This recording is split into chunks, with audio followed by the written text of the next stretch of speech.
Tumaze iminsi tuko turiga ku bijanye n'ivy'impwemu. Amen. Twatanguriye kubigiza umuntu. Umuntu agizwe n'ibihimba bingahe? Twize ko ari bitatu. Ikihe n'ikihe? Umubiri, impwemu n'umushaha, Bibiliya yita ubugingo. Haleluya. Kandi birafitanye isano nk'uko umubiri ujya ubwoko bungahe bw'injya aribwo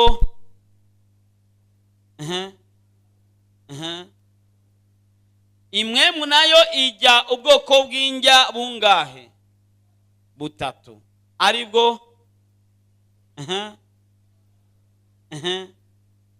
Yesu abahezagire cyane. Nk'uko umubiri ujya ubwoko butatu bw'injya aribwo nsanganyangaburo, ndema mubiri, ntanga nguvu, ni nako n'impwemu ifungura uburyo butatu bw'injya, ariyo masengesho, ijambo, igafungura kandi discipline. Haleluya. Kandi turi mu buryo twatanguriye, turiko turinjira rero cyane cyane mu ijambo.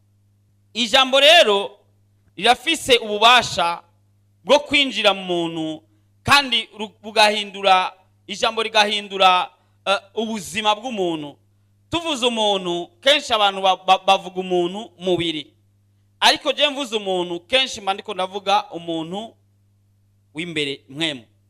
Wa undi Paulo yavuze ngo nubwo umuntu wacu wo hanze wo kurukoba ariko arabora, ariko umuntu wacu w'imbere aguma yiyubura uko bukeye uko buyije mu nkomezisha. Amen. Urashaka kubona agatamakazi karaho ugasanga karakomeye cyane mu buryo bw'impwemu, mugabo mu buryo bw'umubiri ubona ariko arasaza agenda. Bwana sifiwe sana. Ariko impwemu yiwe ugasanga irakomeye. Twarize kandi ku majambo y'Imana turabona ingene ijambo rifise rishobora gukiza, ijambo ingene ari cure y'umuti, ijambo twamaze kwiga ko bitari bike. Haleluya. Ariko ubu ngomba ko tuvugana mbega ijambo rigira ico rihinduye mu muntu riba rivuye he? Mbega ijambo yinjira mu muntu rikamara guhindura, nako rigashobora guhindura ibintu biri mu muntu, riba ryavuye he? Amen. Byukuri ijambo rizanana ahantu hatandukanye, ariko kandi bivana naho ryaciye mu kwinjira. Hari ijambo rizanana kwa nyogokuru, kwa sokuru, kwa papa, kwa muyomba, kwande sivyo tugomba kuvuga. Mugabo ngomba kuvuga, turaza kuvuga uburyo butandukanye bw'ijambo ingene bugenda buca mu nzira zitandukanye, mugabo iryo jambo rikagarukira muri wewe, ni ukuvuga riva aho rivuye rigaca mu kintu kanaka maze rikagushikira.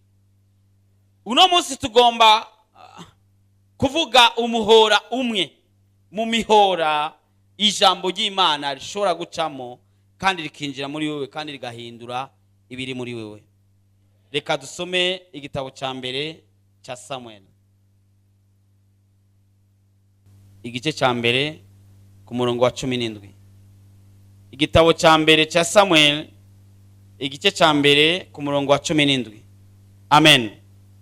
Hariho nk'abantu usanga Yesu yagiriye neza bamenya gusoma no kwandika.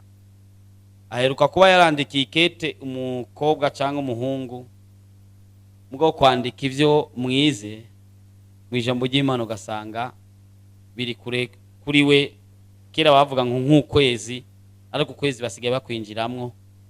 Sinzi ko umuntu acavuga nk'izuba ko sindumva bayinjiyemo. Ugasanga ufite igitelefone kigwa amahera menshi aruta aya Bibiliya. Telefone ukayigura mugabo aya Bibiliya ukayabura. Turasaba mu izina rya Yesu. Maze Eli aramwishura ati nuko niwigira amahoro, Imana ya Isirayeli iguhe ico wayi. Imana yabwe ico bayi. Uyu yari umudamu yitwa Hana, vuga ati Hana.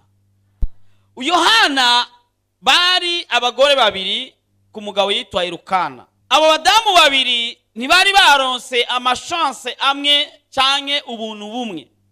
Umwe yaravyara uwundi ntabwo, kandi uwavyara ni Imana. Murazi ko ijambo ry'Imana tubwira ko ari Imana itanga abana. Yari yahawe abana n'Imana, ariko kandi ujya atavyara yari yarazibwe inda n'Imana nyene nkuko Bibiri bivuga. Muzone mumenyera gusoma igitabo mugihereye hejuru. Iki gice ca mbere uraza kugisoma ugeze muhira uhere hejuru. Ni Imana yari yazivye inda ya Hana. Ku mpamvu izihe urashaka ubutazizi, ariko je ndazikeka. Bwana asifiwe sana. Hari impamvu Imana yari yazivye inda ya Hana kugira ngo umunsi azovyara kizoba icibutso, aho umuntu wese atavyara azokwibuka ko Imana itanga abana. Penina yaravyaye abahungu n'abakobwa, mugabo Hana ntiyaronka n'ikoroka. Kandi uko umwaka utashe bama bagenda i Shilo gushimira Imana gutanga ishikanwa ry'umwaka. Bagezayo Hana mu gusenga agasengarira, ariko Penina birumvikana ko yasenga twenga. Urakoze Yesu ko wampaye abana. Arapu wakumbure. Waramaye Jean Bosco, Jean Pierre, André sinzi, hamwe na ba Janine, Chantal, Aline, Alice, Anike n'izindi zama Ana, Mabe na Mase. Mugabo Hana ntiyashobora no kuwugurura umunwa ngo yavugira mutima, mugabo akavuga ku munwa nk'ubwongosho agira kumuri avuga ati Mana none jewe nyimika abana Mana, none noronka umwana nanje sinomenya kumwambika ibyahi nk'abandi. Woba umunyimye kubera ntashobora kumenya kumuheka, ushobora kuba umunyimye kubera ntashoboye, naje nobishobora. Iyumvire rero abambanda niko babita mu Giswahili, mu Kirundi babita bakeba. Umwe avyara undi atavyara. Uziko abakeba basanzwe ari abakeba nyene ntibumvikana. Ongo kweli. Sasa iyumvire uvyara undi ntavyara. Iyumvire uwo atavyara ingene yacokozwa. Umwana nubwo yogira ikosa uravyumva ko amukubise, cyangwa atasha no kutazigise cy'umwana sha. Ongo kweli. Urazi ndi kuri hopitali militaire negamiye ikibambazi gasha. Uzingene na uramurunguru ibyondo ngaho kibambazi ndiko ndajya ndi mwireko. Unajua machungu ya mtoto wewe? Hana vyara mujya. Iyumvire hageze igihe cyo gutanga ishikanwa. Elukana ariko Yesu yagize neza gukura ibyo kurongora abagore babiri. Misonja kera byari birekuriwe. Zari kuba probleme muri ibi bihe byo byari kuba danger. Nk'ubu hari igihe umuntu abura no yo gupanga, agapanga ichambrete. None ufise abagore babiri batatu. Ngikwa probleme. Nk'aba bamaze imisi baririmba indirimbo ivuga ngo ubuzima buzimvye. Ufise abana batatu, bane, batanu. Iyumvira ufise abagore bane, umwe wese yavyaye abana 8. Avyaye batatu ku mugore umwe akacazana abagore 30. Umwe wese akazabyara batatu n'abana 8. Bwana asifiwe sana. Penina yaramujya umutima Hana kugezaho Hana yumva umenga yoturika. Hageze umwanya wo kujya gutanga ishikanwa, Elukana yari yaranja agafata Penina akamuha umuteko umwe, abana bose akabaha umuteko umwe, abahungu n'abakobwa, maze Elukana akacaha Hana umuteko inshuro 2 za ya miteko ya babandi bose. Tuvuge nimba Penina afise abana 5, yabaha imiteko 5 na Penina nyina ikaba imiteko 6, nivuga ko Hana yacamuha imiteko 12 mu gihe umuntu wese yanonse umuteko umwe. Umva atari yamugiriye neza. Mugabo Hana yagumana agahinda kubera atari bwaronka umwana. Mugabo ntuzenye yagumana agahinda kubera atari bwaronke yanzu yiwe. Mugabo ntuzenye yagumana agahinda kubera atari bwaronke wa mufiance. Mugabo ntuzenye yagumana umweru kana mubwira Hana ati none sinkurutira abahungu n'abakobwa wovyaye. Mugabo Hana yumva ko ari amajambo y'amapenzi gusa, uraza abagore n'abagabo nyene babwirana. Naho opfa tuzopfana sheri. Murabizi abubatse barabizi cyane abafiyanshije cyane abafiyansa. Abafiyanse bo ni danger, abubaka nabo baba bazinanye, akubesha uramenya ko ariko arakubesha. Mbwa abafiyanse ntubimenya. Akubwira ati jewe ndi mu maraso yawe. Ati nawe uri mu maraso yawe. Agashia reveye saa 9 y'ijoro. Akacavyuka, akaca kwandikira message ati ntubona nk'ubu kuva cyage sindasinzira. Ndacakwiyumvira gusa. Akaca sura akaryama. Nawe uri mwitiro wavyuka akazubona message yinjiyemo saa 9 y'ijoro ati nukurara kunkunda bazi. Kumbi iyo message yabandikiye muri 12. Afise groupe yandikiramo icyarimwe.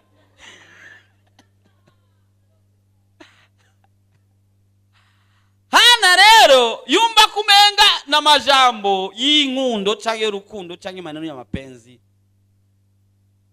Akavuga ati jewe kuba nkunda si probleme, mugo je nikenereye umwana.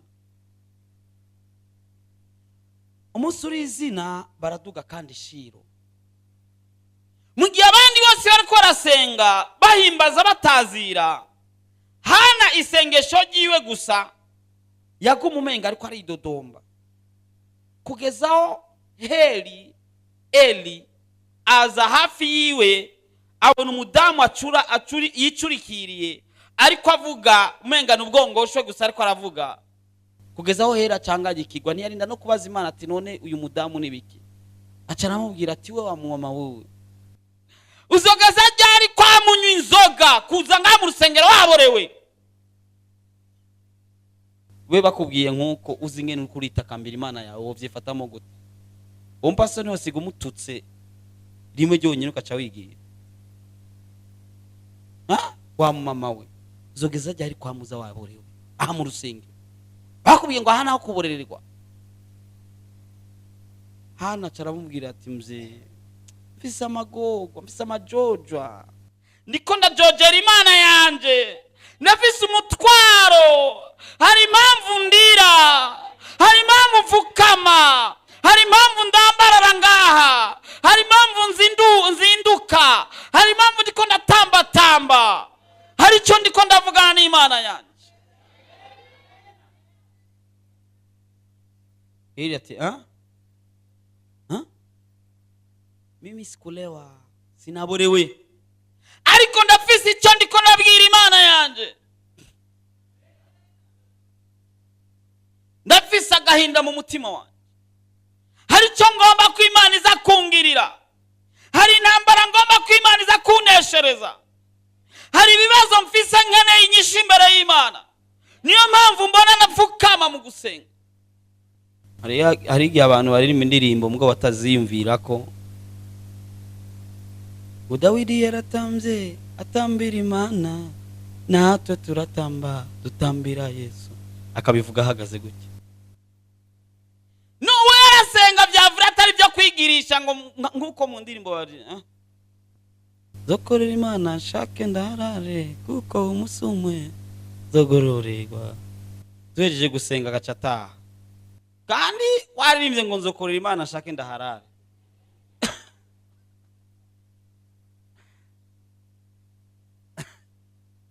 Mugabo uyo mudamu yumva ko atakundi yobigira atari gupfukama imbere y'Imana. Ntabwo yagiye kwa rumenyi, nta nubwo yagiye muri ecography cyangwa ku ginekologe, nta nubwo yagiye ahandi, yagiye ku Mana. Ariko ikintangaza muri aya majambo, igihe cyose yasenze ntabwo yigeze yishurwa. Uzi umunsi yishuwe n'umunsi Heli yamwegereye aca mubwira aya majambo. Twe tuyasome igitabo cya mbere cya Samuel igice cya mbere ku murongo wa 17. Maze Eli aramwishura ati nuko niwigira amahoro. Urumva aramwirukanye reka gusenga agenda amahoro. Niwigira amahoro Imana ya Isirayeli iguhe icyo wayisavye. Bibiri ivuga ngo umanutse aho kuri 18-19 kabandanya ati ageze muhira Elukana hama haleluya atangura ngira ndabisobanure siko vyanditse kitangura kuzaraciragura. Amen. Atangura kuzaraciragura mugashakoshi yugura akatirete akantu kari mu isasha gakopa utwondo turi ngaho kibambazi utwembe tutarakomera. Elukana ati habari gani wewe, mbona naona mambo imebadilika? Amena. Na ati Eli hari ijambo yambwiye, hari ijambo ry'Imana ryaciye mu mukozi w'Imana atarinze kuvuga mu ndimi ngo acavugishwa. Mugabo yamubwiye ngo niwigira amahoro, Imana ya Isirayeli iguhe ivyo wayisavye. Nawe ndakubwiye nti niwigira amahoro, Imana ya Isirayeli iguhe ivyo wayisavye. Haleluya. Nugenda amahoro, Imana ya Isirayeli kugirire neza kuva uno munsi. Imana ya Isirayeli iguhe vya bintu maze iminsi wisaba. Uyu mwaka ntuzuhera utishuwe. Uyu mwaka ntuzuhera utishuwe.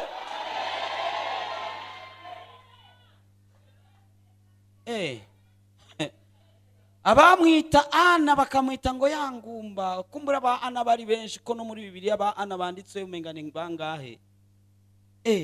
Bari bazi ngo Ana ngo Ana ngo yangumba. Asigaye yitwa Ana mama Samuel. Niko warubizi. Waruzi ngo wa mujango ngo jango mu taxi velo. No. Wasigari Jean patron ya kampuni ya. Uvyitiki. Kumbura abantu bamubona afise agakopo batavuga ati none nkujya mudama gumacira kuri gacurira kandi atavyara. Reka bari bazi ko bitazoshoboka ko avyara. Tange bakangwa natangiye kuzaragenda uko ngo hiraba ngo agafyeri kujya mudama atanga no igihe kirageze ijambo riciye mukozi w'Imana harageze ko akiri inyishu yawe ndugu yangu. Inzira imwe mu nzira Imana ikoresha niyo nzira yuko yoca mu mukozi wayo, kandi mukozi wayo ndakubwiye je nk'umukozi wayo akiri inyishu yawe guhera uno mwanya.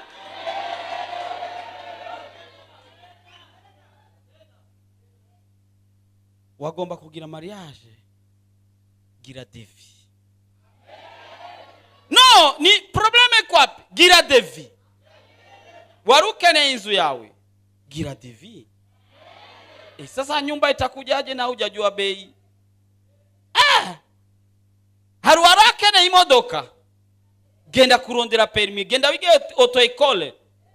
Tangura vuba igihe kirageze ijambo riciye mu mukozi w'Imana kugira ngo rigushikeko.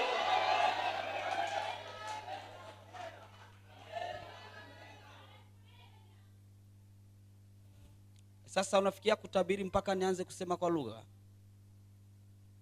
Eli alianza kuongea kwa lugha. Eli ntabwo yabanje kuvuga mu ndimi, yamubwiye ati niwigira amahoro, mambo yamekwisha. Eli niwe yabaye marayika muri uwo mwanya, kandi nta hantu byanditse ngo Imana ikimuzamo Eli ngo iramubwira ngo mubwire uwo mudamu. Oya, umukozi Imana avuze ijambo riraba nkuko yarivuze.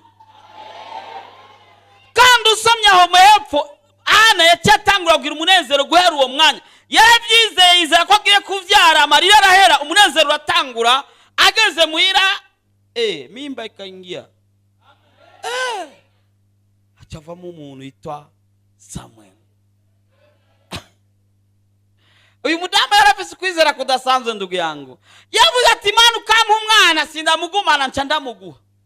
Kandi ageze ku myaka 3 umwana amaze gucuka yaciye amutanga ku rusengero. Haruzi izina, haruzi amazina y'abana ba Penina. Haruyazi ko musoma Bibiliya. Naho banditswe bazi ko ari abana gusa, naho banditswe mugabo Samuel yamenyekanye kugeza uno munsi turamuvuga. Hari abantu bazi ba Samuel ngaha, murazi ba Samuel b'inshuti b'abagenzi, ego ba Samuel, ego no muri Faraja Samuel arahari, mugabo hari umuntu angujya Samuhezagire. Mbe reka abito ba Samuel bahaguruke tubarara. Yesu aguhezagire cyane. Hari umuntu yoba yitwa umwana wa Penina.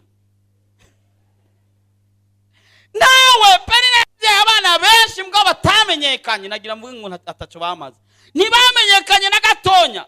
Mugabo Hana yabyaye umwana umwe muzima, niwe yasize amavuta abami.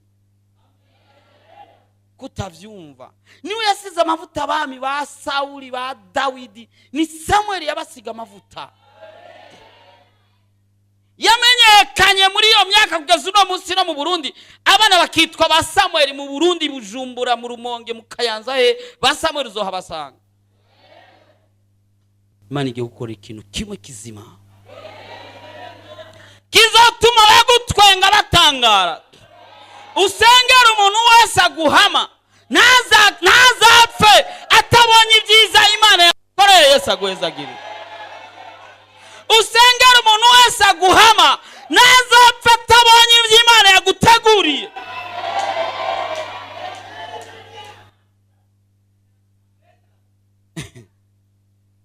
Usione mambo ya leo, nurabe ku bintu by'uno munsi, ubona ibyo Imana iko irategura ku bwawe.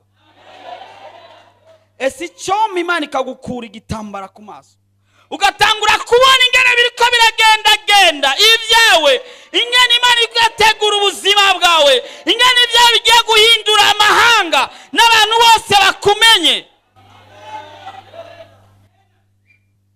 Hana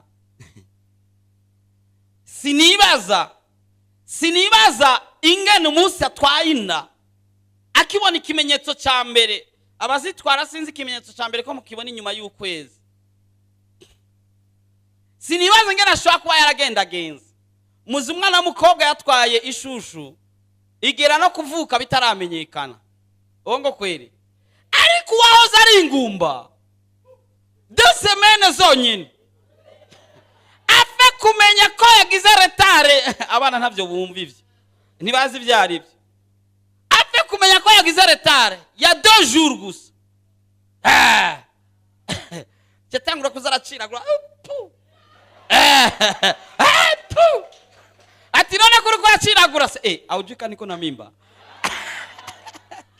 Haleluya, haleluya.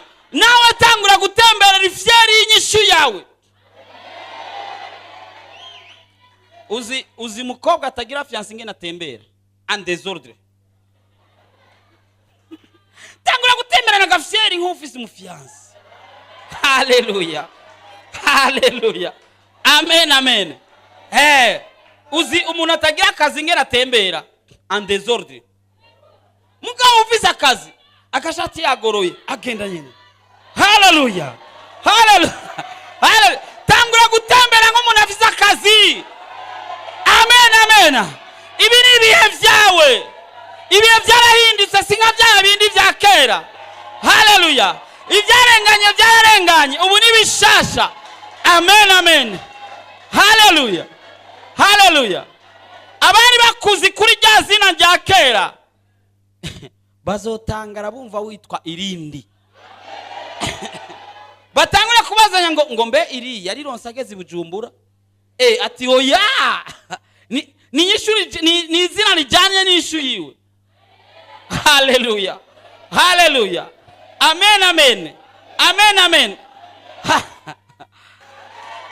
Haleluya, amen, amen, amen, amen. Bwana asifiwe sana. Ibihe birahinduka. Uzi umuplanto kuba umudeje, Faraja barabikinye umunsi umwe. Birashoboka, birashoboka. Bivana n'ijambo umukozi w'Imana yavuze. Twavuze ngo hari imihora myinshi, uno munsi tuvuze umuhora uciye ku mukozi w'Imana. Eli avuze ngo, Jackson avuze ngo. hari ikintu ugomba ko tuvuga, kivuge mu mutima, nanje ndakivuze. Amen, amen. Mvuze nti icyo uvuze mu mutima kiba nk'uko kivuze.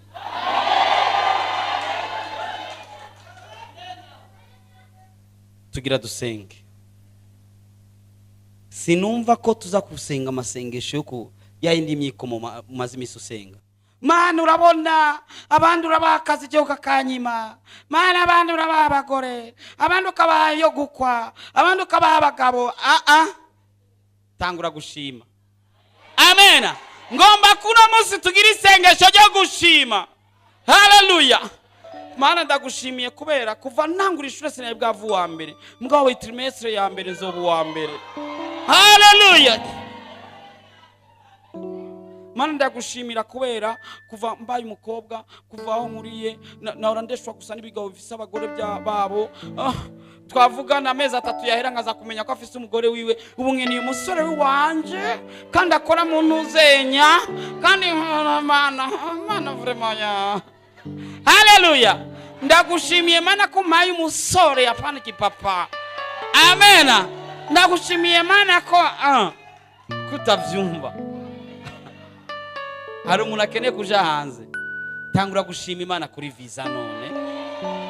Amen. Utangura kwimenyereza kuduga ku ma escalier yandi y'indege. Narabwiye umuntu yaronse bourse yo kuja hanze, agera ku kibuga cy'indege aduga kuri escalier, ageze kuri wa muryango atangura gusezera kila mtu. Ona mama fulani bai mimi naingia Bulaya. Bulaya. Kuma umuryango bugaye, yari ya miryango igendeshwa amaescalier agendeshwa twa tuduga. Umuryango w'indege bawugara atabiza. Asi mama kabibi ntakuletea shokola. Nimero zako niko nazo niliziandika mu carnet. Indege barugara zamvikira hinda. Azamvume ngariko aradoda. Kumene kakadogo akariko asubira inyuma, indege nayo yaragiye. Wanu uzobuko visa yawe itegurwa neza kandi uzoja mu ndege ugerera i Buraya hose.